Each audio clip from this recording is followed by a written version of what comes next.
When soul singer and black activist Sam Cooke wrote the lyrics to his song, "A Change Is Gonna Come," it was very direct and to the point. With some changes to it, the song was still digestible. In the year 2019, black folks continue to go through the change rather than direct the change. A community activist named Taalik Ibn'rad has made an appeal similar to what Sam Cooke was asking for. A change. It's said that the meek shall inherit the earth. We ask when. When will the landlords give the meek a free lease? Mr. Ibn'rad is humbly asking for the state of Mississippi. President Trump has already had sit-downs with the wrong representatives of the black community. How about a real discussion with a true grassroots African American? Join and organize Operation Exodus Mississippi today, or become a supporter.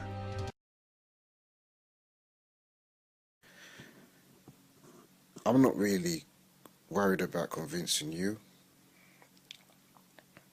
about what I believe in. My main concern is to find people with the like-minded minds, like Minister, the realist temple, the reality's temple on earth. I can relate with that guy. I can say he's talking sense because he has intelligence. And he doesn't come up with rubbish. He comes up with well-thought conversations. He's thought about this. He's still thinking about it right now as we speak about it. And after that, he'll be thinking about it because he's a thinker.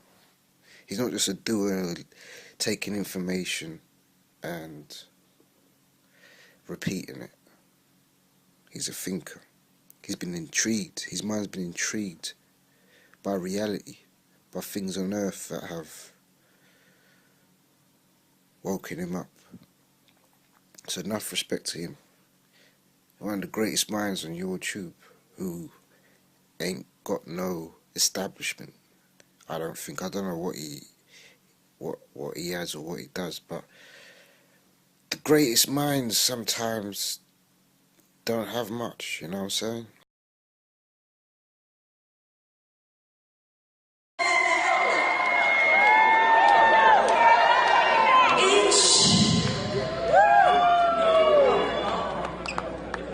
And everyone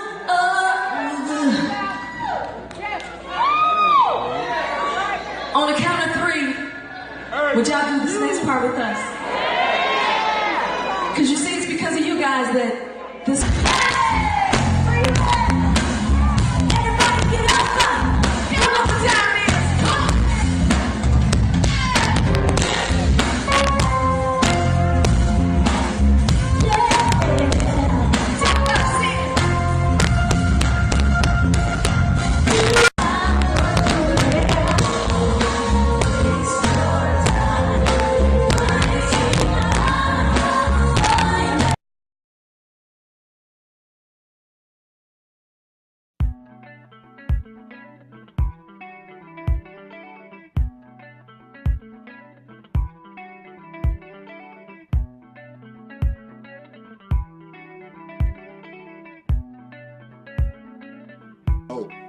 And as far as that goes, I mean, you know.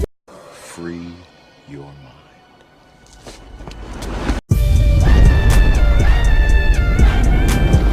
Welcome to Tone Talks. Welcome to Tone Talks.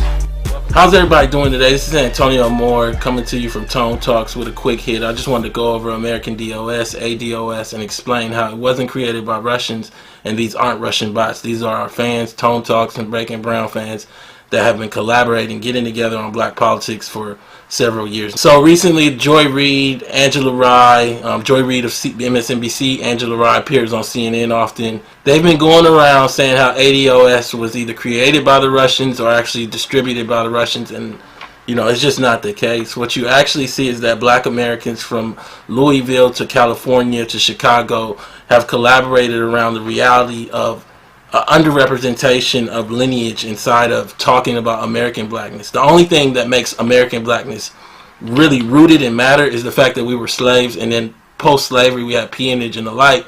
What you see is that a small group of recent immigrants post 1980 have dominated blackness and made it about just, you know, not getting a taxi and being mistreated at the workplace today. And none of that is actually what roots blackness. What roots blackness is what is inside of black families across this nation: the poverty, the lack of wealth, the lack of access. And we're going to get into that today. We'll get into why we created it, why it's essential, and how it's just awful that these pundits have went around with no actual support saying that Russians created this. So I'm going to start off, just to be fair, and just let them speak and show their videos, and then I'm going to get into it.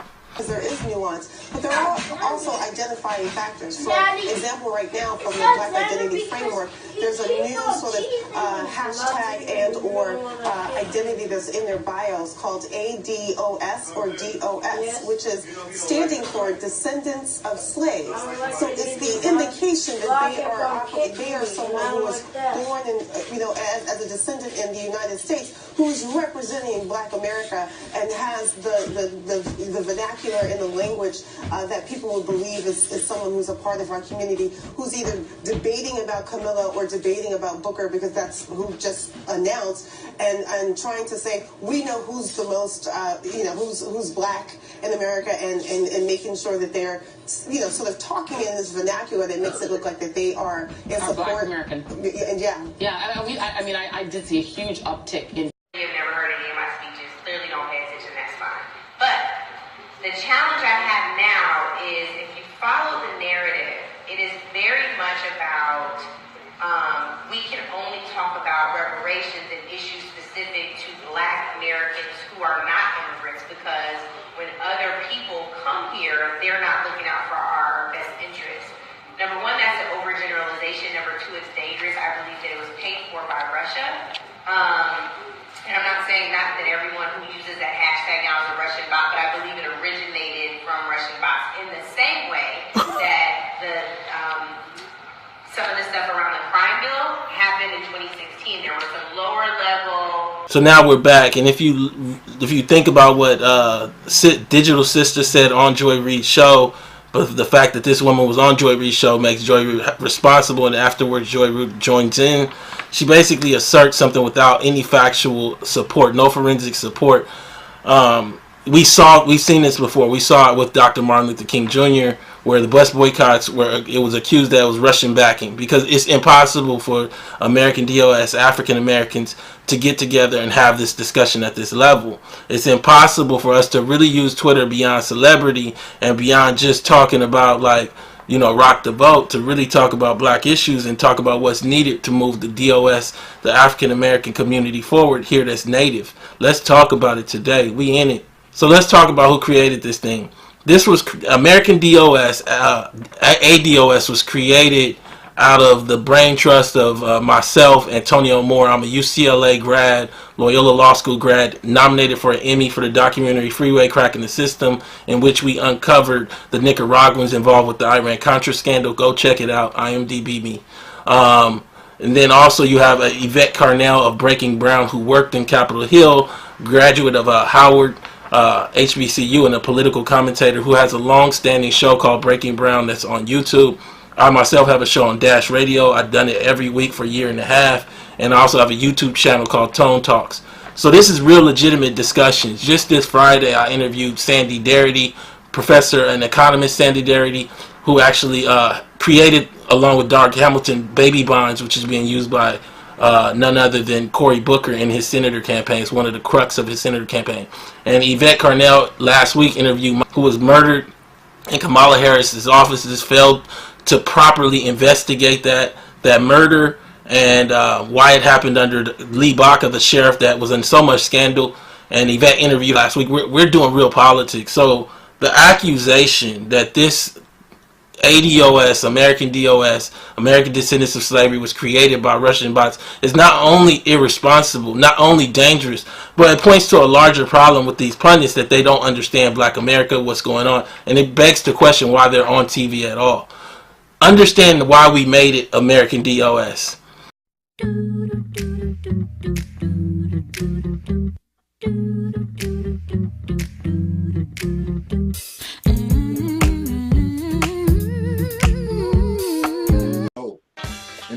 far as that go, I mean, you know, once again, I welcome y'all. And I'm here in St. Louis, in live and living color with my brother Taalik.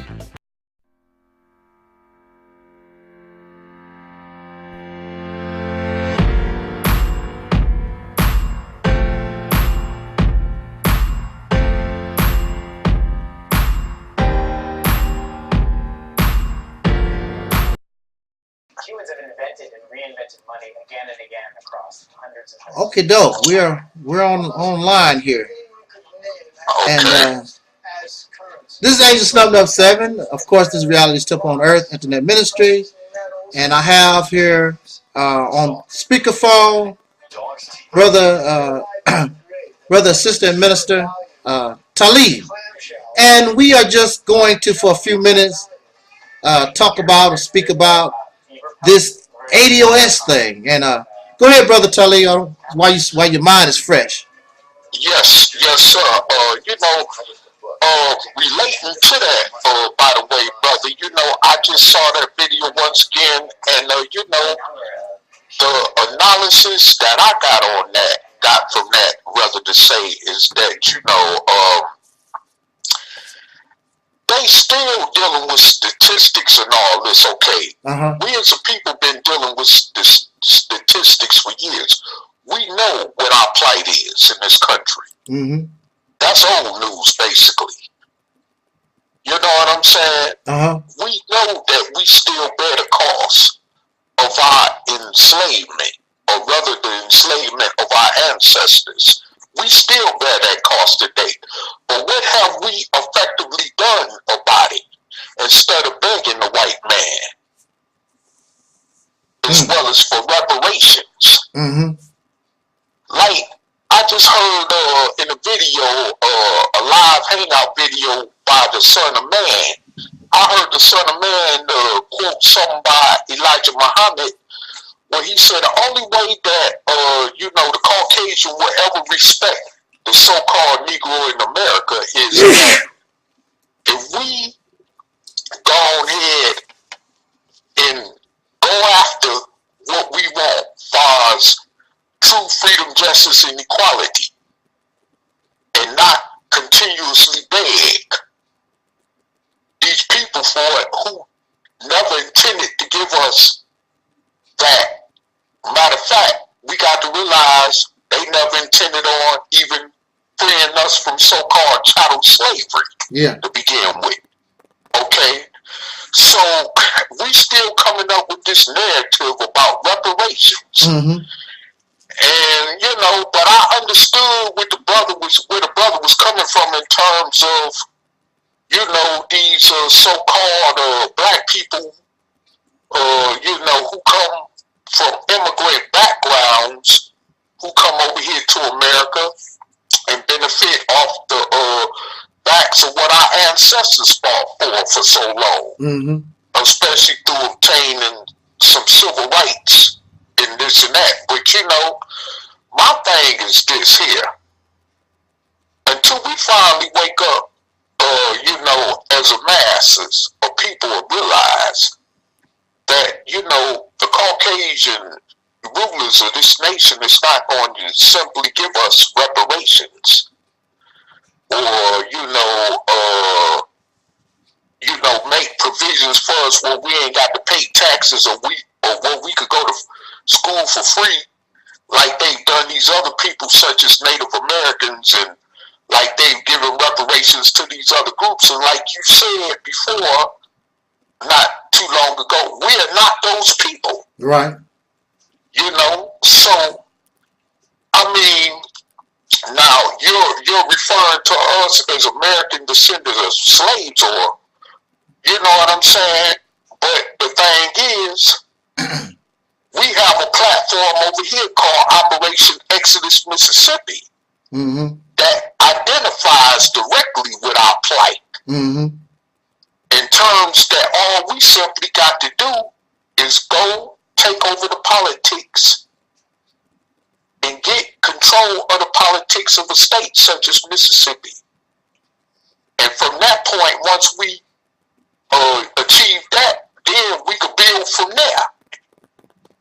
And all the possibilities, even including reparations, will be a lot more less complicated than what it is now. Right. And since they're talking in the narrative language is in regards to black politics, that will be the backbone of true black politics in America. You know, and if they decide that they want to get on this soul train with us, you know, they would simply stop finding excuses to keep begging slave master, who simply ain't gonna give them a damn thing. How many people have raised this issue about reparations? You know what I'm saying? I mean, you know, we complained about Obama ain't do nothing for us when he was in office. Well, so what? Did that change anything for us? Through merely complaining and not simply taking control of our own destiny to do something for ourselves? And furthermore, like I just heard the Son of Man, aka Marvin Muhammad, state as well in the video I just got through watching when he was critiquing Martin Luther King and stuff like that, as well as Malcolm X. You know, I heard him say, you know, if you don't like the condition that your people has ended up in, then simply do something to change it. And stop waiting for others to do it, especially by waiting on a handout.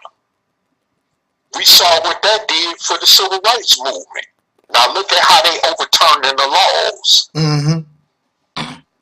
That was a result from the gains of the civil rights movement of the 1960s. They pushing back a lot of them laws, and they intend on pushing back more of them. Just think about them certain voting rights laws that was supposed to protect the right of black people to vote in this country, how that was pushed back, by the way, under the administration of former President Barack Obama. You see what I'm saying? Yeah. This happened under an unquote black president. So, I mean, you know, you can sit up and complain about where he wasn't a slave descendant. He was just he was a Kenyan descendant of a Kenyan immigrant, and he was half white. Well, you know what? All that don't matter, because at the end of the day, all that, you know, rhetoric in terms of philosophy, because it's nothing but a bunch of philosophy. It's not concretely doing nothing to change our situation in this country. And this is what's been going on. Matter of fact, since the civil rights movement, it's a bunch of philosophical philosophy talk that ain't made no difference effectively in our, you know, position where we still find ourselves at as a people here in America, which I refer to as dark-skinned descendants of slaves born here in America. You know, and my thing is this, is that we propose this ideal, and I'm pretty sure that brother know about the Mississippi Exodus campaign, because I seen your name and stuff under his video that he was making, under the channel of his video. Well, actually, so no, actually, that's I copied that and put it on the channel. Oh, okay. Thanks for correcting me on that. But anyway, you know, I'm pretty sure more than likely he saw our video. The sister that you mentioned, that's a part of his platform, I'm pretty sure she may have ran across our videos. Like so many other people, I'm sure have. You know what I'm saying? And I mean, it's like this. Not to cut you off, brother, but since you're talking about that, when we talk about they're talking about DOS, descendants of slaves, descendants of slaves, DOS. Yes. Now, yes. To my knowledge, I don't know, I could be wrong, but to my knowledge, this is the only platform that referred to us as DOS. Right. For years. Right. DOS, descendants of slaves. Matter of fact, there are those who actually made mockery that we refer to ourselves as that. Right. And now you have a group of people that come from out of nowhere. All of a sudden, they are DOS. That's what they want to refer to themselves as DOS. Which I don't trip off whether or not we are the original, we are the original. Well, actually, that's what we are. It's not like it's something that we created. We are the descendants of slaves born in America. But it's funny to me that nobody talked DOS or referred to us as DOS, just like you said, until this Mississippi campaign, until I began to talk and speak. And even though we get low views, so they say, it don't make no difference. All you have to do is view it one time. All you have to do is listen one time and hear somebody say DOS and refer to us as DOS and explain we should be referred to as DOS. That's all it takes. Right. And really, it's simple. You don't have to go to college like Yvette Carnell and be some type of political liaison in their political system or an attorney with this brother. It's very simple. Basic knowledge tells us that we are descendants of slaves born in America. Right. But see, we take it a little bit further because we only use that as a description.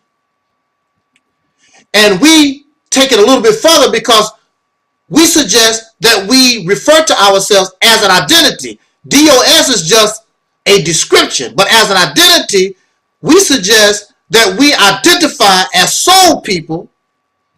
That takes, see, look, oh, wow. See, look. See, that takes us up out of the race thing, period. So, look.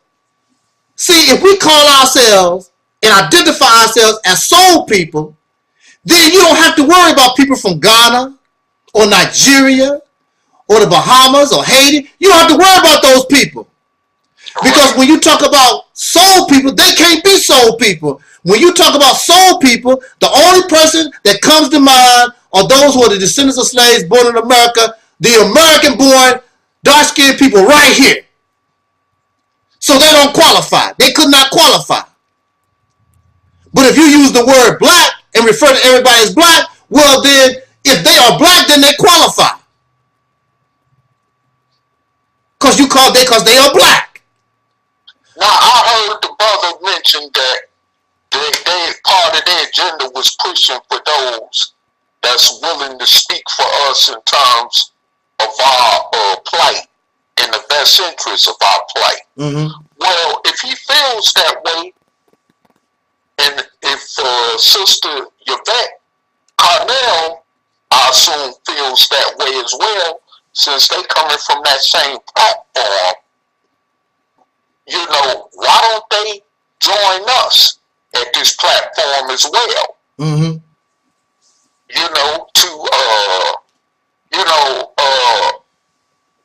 Make a difference in terms so that, because we are willing to stand up for the best interests of ourselves as a group of people. With the concrete, proposal that we made with this Mississippi campaign, mm-hmm. as I said before, So, my thing is this. Like, going back to all that, or what I analyzed basically from that video, mm-hmm. is a bunch of analyzation and statistical talk. Yeah. You know what I'm saying? It does not. And it's that, and to be honest with you, mm-hmm. even with that still might not get, what's that, that dark-skinned female name, who's running for president, Kamala Harris? Yeah. Well, you know what? It don't make no difference if she is a so-called black Jamaican or descendant of a mixed Indian Jamaican. What you talking about is a probability chance that still won't stop her from getting elected president. You know what I'm saying? Because of the agenda she represents. We know that she was a former prosecutor who had her hand in, incarcerating a lot of dark-skinned descendants of slaves born in America in the district of which she came from in Oakland, California. We all are fully aware of that, okay? But the thing is, what are we going to do in a time of crisis like this concerning us as a people so that we can quarantine ourselves from that type of stuff by taking control of a state? As far as its politics, well, we ain't got to worry about dealing with that. You see? And then like we've been talking about moving on. Once we complete that mission with Mississippi and going on to do the same thing as far as Alabama and Georgia and other places like South Carolina is concerned, where a large concentration of our people are at as well. So like I said, all we got to do is commonly come together collectively on this. It's simple. It's a simple laid out platform that if we follow it by the letter, simply, we could get a lot of things accomplished even sooner than we think. Because at this point in time, as we both concur, we have very little time left. And we definitely ain't got no time to be sitting around philosophizing. Right. Especially when we may not even have no more time left. We just don't have time to be philosophizing. True that. That ain't got us nowhere. That ain't gonna change the fact that we, as dark-skinned descendants of slaves born in America, overpopulate, the prison industry in this country, as far as being the most incarcerated out of any other group of people in this country. That's not going to change that we are, ranked as being the most impoverished group of people in this country. That's not going to change the fact that, we are, living as that many of our children are living in one-parent homes. You know what I'm saying? It's not going to change that fact on any level unless we take control of our own destiny and stop finding excuses, especially through damn philosophizing. To have or feel like we got a reason to keep begging this peckerwood. Just like we raise our hands up, talking about don't shoot. How many times have we did that? And they still blowing our heads off. They don't care nothing about that. You see what I'm saying? So my thing is this.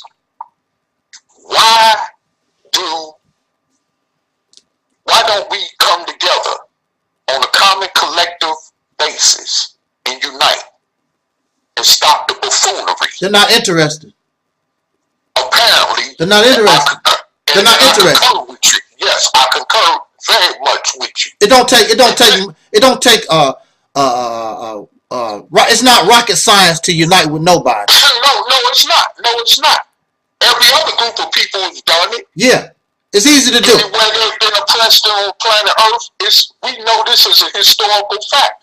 That every other people that was oppressed by someone else took that simple initiative and pulled themselves up by their bootstraps. You take advantage. All you got to do is do the same thing. You take advantage of what your enemy has given you to work with. Exactly. You know what it reminds me? It reminds me of what we learn in martial arts. Anybody who's familiar with martial arts history.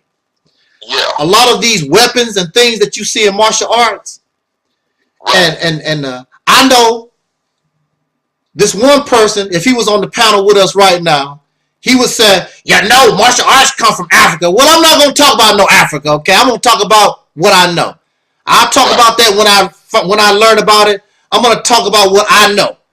And to my knowledge, when we speak about Chinese martial arts, a lot of the weapons that you see, a lot of those weapons, the very design, the very beginning of those weapons really was nothing but farm tools. Nothing but like axe handles, because farmers used mop broom handles, handles for shovels, and different types of the different two axes, hammers. A lot of martial arts weapons, that's what they were in the beginning.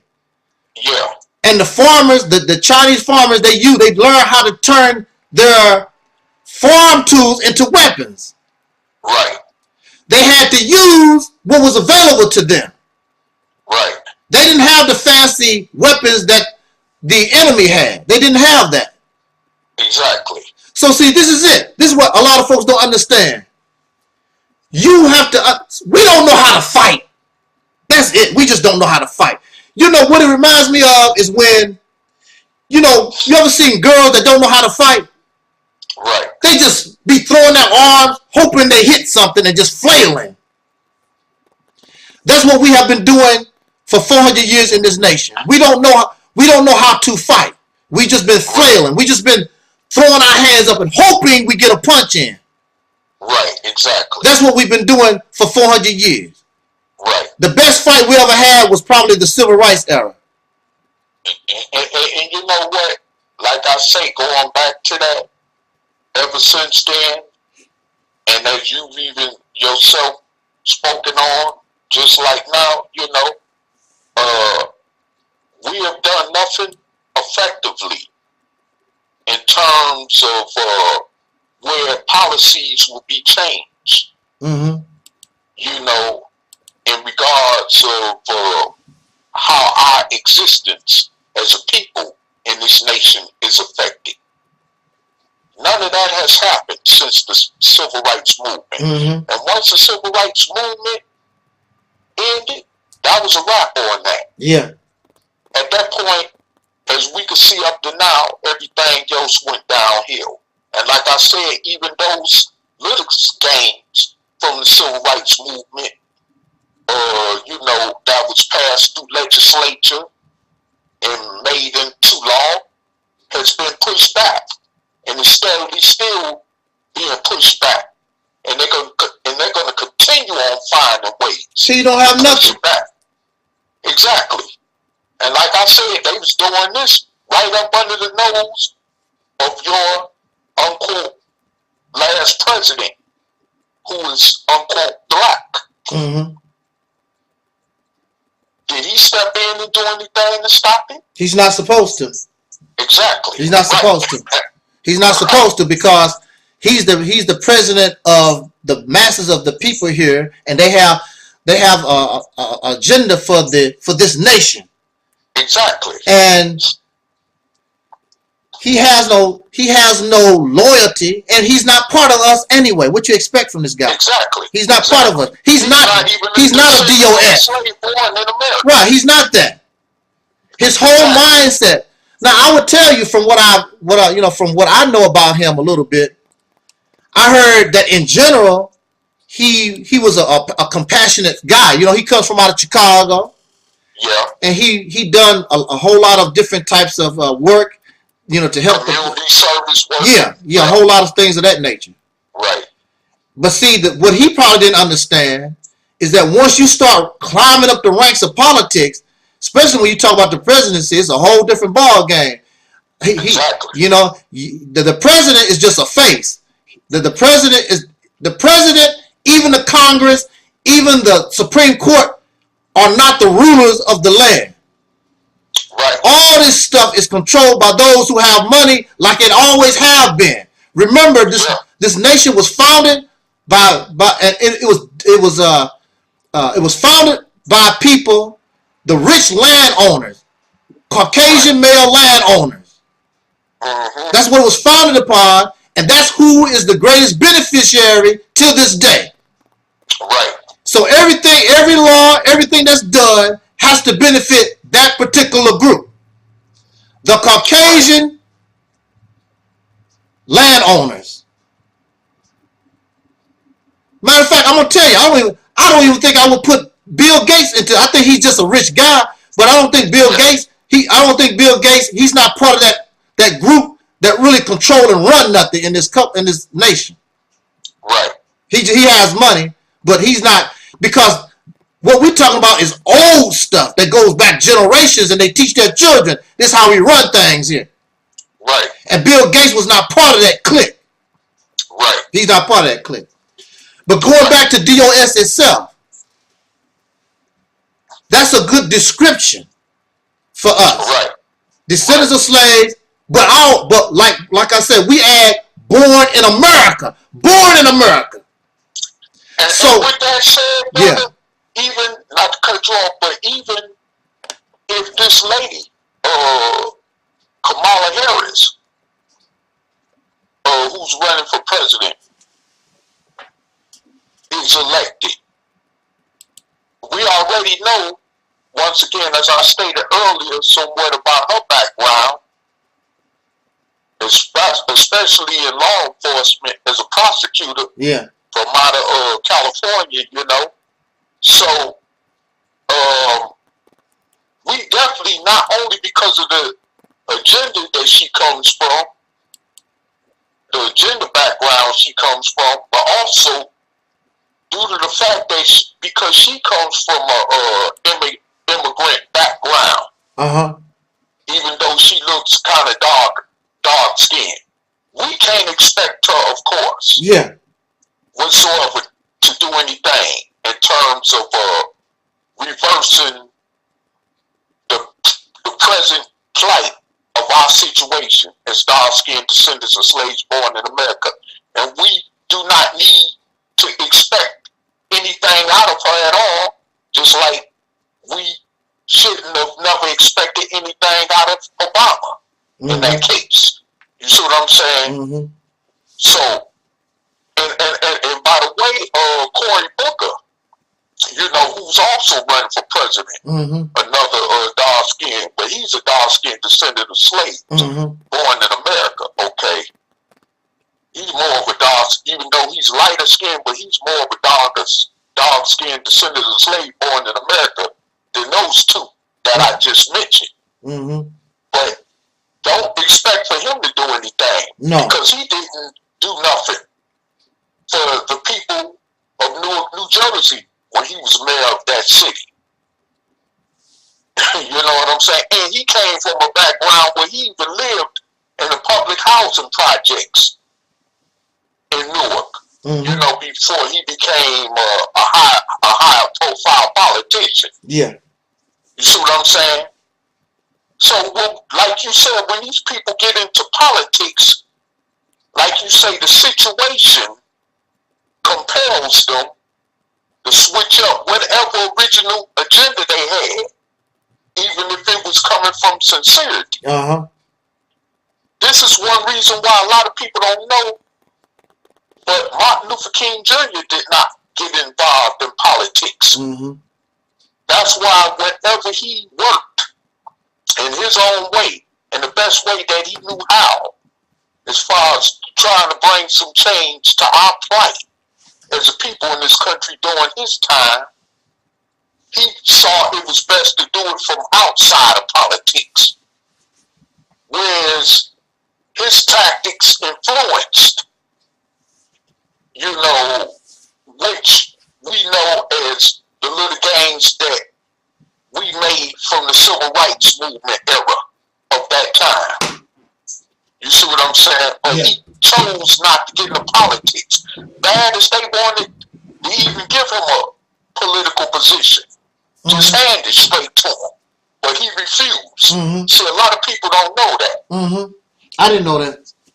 Yeah, you know, and you know, you cannot get in these white folks' politics in this country and think that you just gonna get in there, especially if you dark skinned, and think, oh, okay, now I could do something to help our people. No, these things just simply don't go like that. And if you don't follow the protocol as they want you to, not only is it a probability that they'll hurry up and get you out of there quick as they got you in there. Just think about something like what happened to J.F. Kennedy. You know, but in the case of a dark-skinned person, you see what I'm saying? I mean, if you're not following their agenda like they want you to, they got multiple ways to get you out of there. You see what I'm saying? So, my thing is this. We need to take our own destiny in our own hands. As Marcus Garvey almost a century ago warned us about doing. You know what I'm saying? And he even predicted during his time almost 100 years ago that if we did not take that initiative as dark-skinned descendants of slaves born in America, we will find ourselves in a worse situation where we see ourselves at today. And that prediction is you know, true living proof of what he said. Because, I mean, look around you. Our position as a people definitely wasn't nothing like it was during his time or the early 20th century back in the 1920s. You know what I'm saying? Yeah. And the next decade coming, you know, it'll be 100 years since he said those words. As far as us, you know, the need of us taking control of our own destiny. You know? Well, I tell you, this is the bottom. This is the bottom line. This is I drew this conclusion. I'm listening. You know, I'm not a know-it-all here. I'm not a know-it-all. Yes, sir. I'm not a know-it-all here. Mind is always open to new strategy and ideas. I'm listening to DOS and all like this, and I've drawn to the conclusion that really it's nothing but, like you said earlier, it's basically philosophy. Philosophy is a fancy form of begging.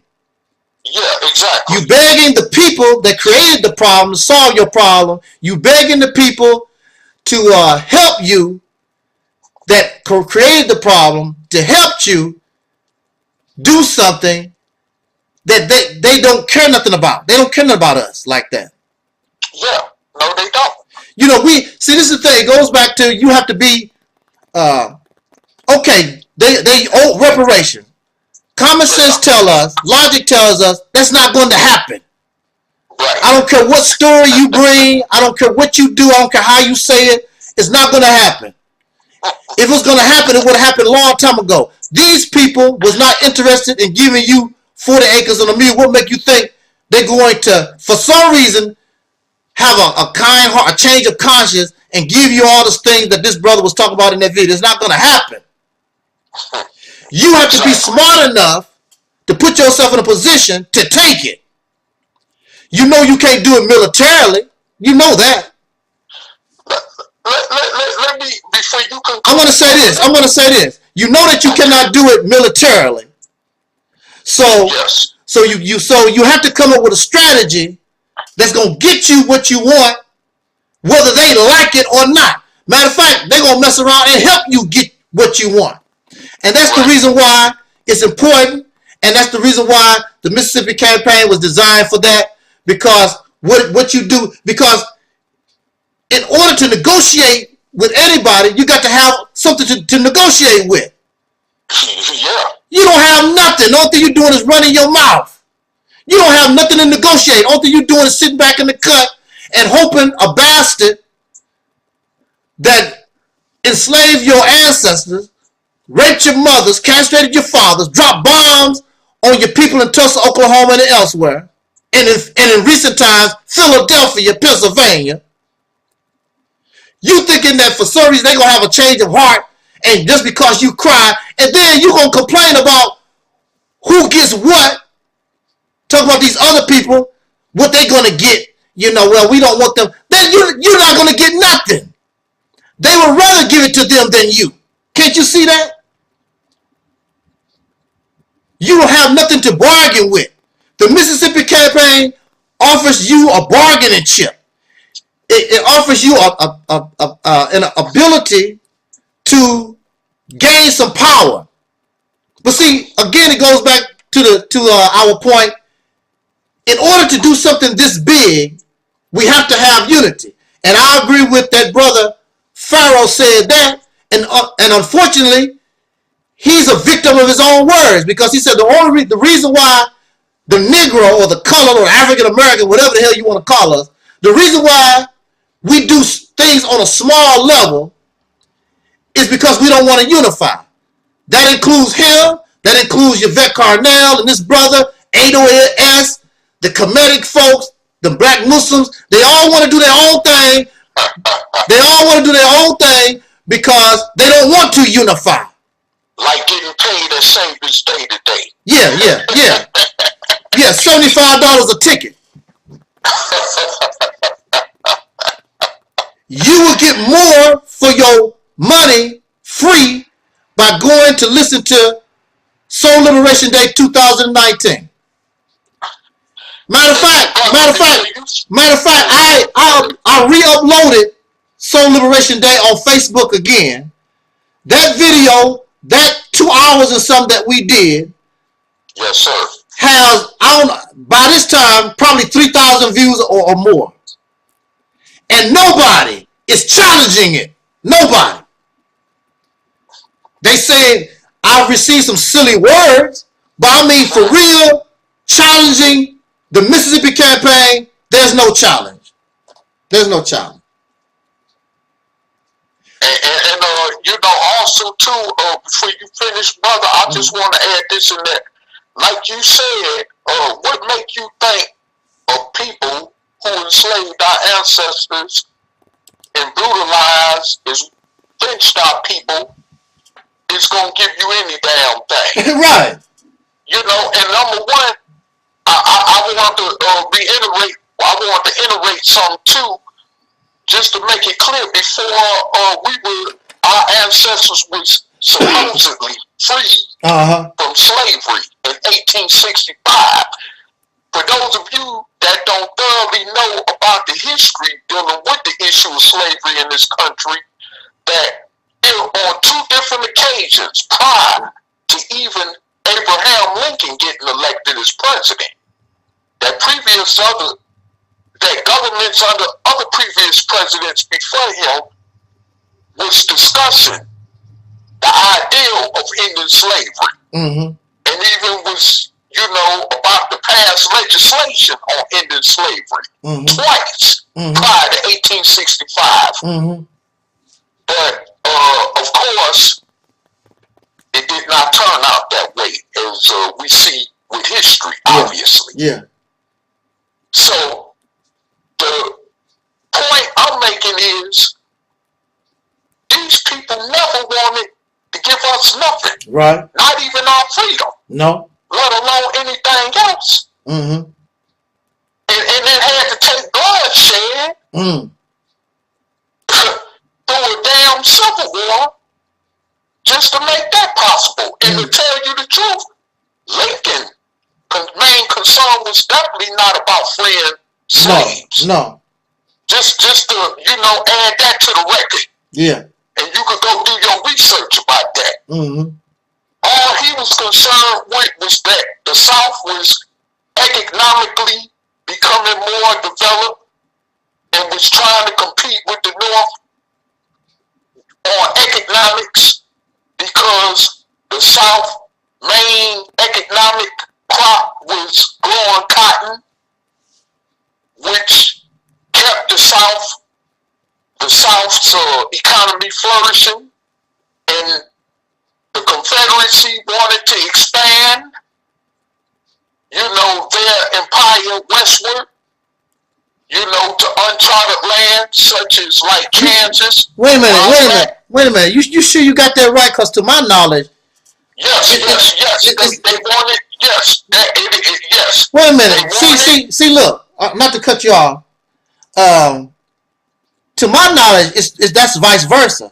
Actually, the South was holding the economy in hostage, holding it back, because you talking about the country was going into the industrial age, and slaves can't compete with no machines. Yes. And that was the deal. But they wanted a part of it. Yes. Okay. Yes. That is correct, brother. But part. Yes. And thank you for adding that on. Yeah. But they wanted to expand slavery westward. Right. Places such as Kansas. Yeah. And where I am located at here in Nebraska. And that's how the Kansas part of the reason of how the Kansas-Nebraska Act came about. Mm-hmm. Because they had slaves in these states. Mm-hmm. Nebraska was once a slave state, for those that don't know, especially those that's into Black History Month, that think the Western frontier was, the promised land for those of our ancestors who was trying to flee Jim Crow oppression in the South back in the day. Mm-hmm. This was a slave state. Mm-hmm. So, I mean, but anyway, they own slaves here. But anyway, as I was saying before, they never intended for us to be free. No. And like I said, because Abraham Lincoln's only interest was the competition that the South was trying to use to, like you say, hold the economy hostage. Yeah. And they could not come to a common agreement with Abraham Lincoln. So that's to, to solve that. So this is the reason why that Civil War happened. Mm-hmm. And then that process, because you had some Negroes that joined the Union side of the Civil War and helped the Union fight against the Confederacy, is how slavery ended. And of course, what happened when they supposedly emancipated us? You see what I'm saying? They promised us, like we talked about earlier, the 40 acres and mule, which after Abraham Lincoln got assassinated, it wasn't interesting. You know what I'm saying? Was non-existent. Everything that our ancestors got came because of their hard work, their sacrifice, and sometimes their death. Exactly. Nothing was given to us. So they keep talking about this welfare garbage. That ain't nothing. That's nothing. And they keep talking about that God got us out of slavery. Okay. Right. Well, if God got us out of slavery, how come He ain't got us out of our current present condition that we still find ourselves in, which is just as worse as slavery? Okay. Well, we got 3 minutes left, bro, on the broadcast. 3 minutes. So. Yes, sir. But yeah, brother, I just want to add those few points, and you can go on and close out, my brother. Yeah. Well, yeah. I mean, I don't mind something coming before us that could actually do better and is a better remedy than the Operation Mississippi campaign. I don't mind. I'll join it. Yes, and I definitely will embrace it. But in this case, nothing has emerged like that. No, and this ADOS whatever is just fancy begging. You need to take your destiny in your own hands. You have the education, you have the money, you have everything. The only thing you gotta do is unite, but you niggas don't want to do it. So,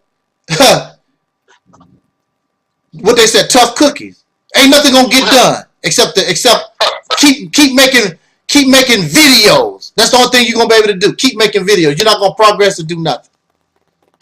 You feel you don't want to unite. You need to shut up, really. Right. That's the only thing, because you have all the tools that you need. But everybody is looking for praise and glory, looking for slaves for that plantation. You know, thousands of people going to see Minister Farrakhan on the plantation. I want to go see my massa. We're not interested in that. We want you to be free. We want you to enjoy your life, and want you to get respect in this world, and make a better future for our children. That's what we need to do. ADOS is not going to get it done. Comedic, metaphysical, the church, all this stuff is not going to work. However, under one umbrella, and unify can get the job done. But y'all, they don't want to do it, bro. They don't want to do it. And this is why I concurrently and finally will conclude in my own words by saying that, brother, this is why it may, unfortunately, hopefully not, but unfortunately, it may just have to take us as individuals from this platform and those that concur with us on this platform to just, go on with our own individual lives and survive the best way we can. Yes. And even as I would suggest, make preparations to get out of America when the time of probability may come when they haul us off to them concentration camps and mass graves, which is their ultimate goal as far as destroying us totally as dark-skinned descendants of slaves born in America, as we previously discussed on other live hangouts. And with that said, thank y'all for listening. We already 5,000. Jot down your comments and let us know what you think. I really don't think